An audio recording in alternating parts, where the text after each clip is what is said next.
बुद्धिमान किसान और लालची पड़ोसी।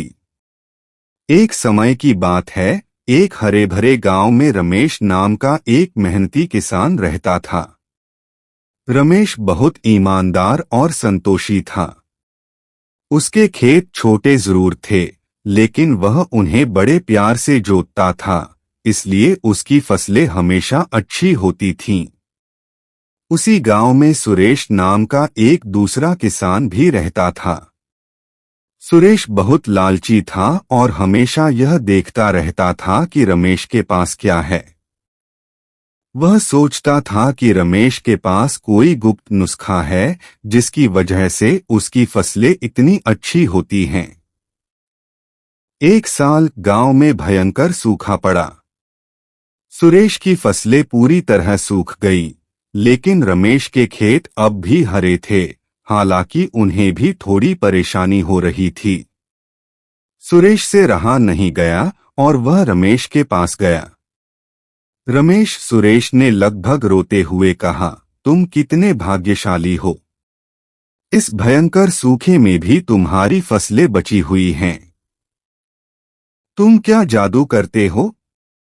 क्या तुम्हारे पास कोई खास बीज है? मुझे भी बताओ। रमेश मुस्कुराया और बोला, भाई सुरेश, न कोई जादू है और न ही कोई खास बीज। बस एक ही चीज है, मेहनत और दूरदर्शिता। रमेश उसे अपने खेत के पास ले गया और दिखाया। जब बारिश अच्छी होती है तो तुम केवल आज की सोचते हो और अपना सारा पानी व्यर्थ बहा देते हो। लेकिन मैं क्या करता हूँ? मैं अपने खेत के कोनों में छोटे छोटे गड्ढे और मिट्टी के मेड़ बनाता हूँ। मैं जानता हूँ कि अच्छा समय हमेशा नहीं रहेगा, इसलिए मैं ज्यादा पानी को जमीन में सोखने देता हूँ। इस साल जब सूखा पड़ा तो इन गड्ढों में सोखा गया पानी धीरे धीरे मेरी फसलों की जड़ों को नमी देता रहा।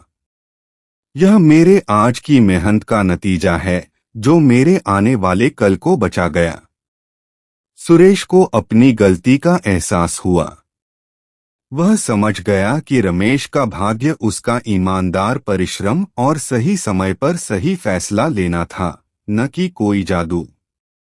सुरेश ने रमेश से माफी मांगी और दोनों ने मिलकर तय किया कि अब वे एक दूसरे की मदद करते हुए बेहतर तरीके से खेती करेंगे। इस कहानी से क्या सीख मिलती है? सीख दूरदर्शिता, आगे की सोचना और ईमानदारी से की गई मेहनत भाग्य से कहीं ज्यादा महत्वपूर्ण होती है। कठिन समय के लिए हमें हमेशा तैयार रहना चाहिए।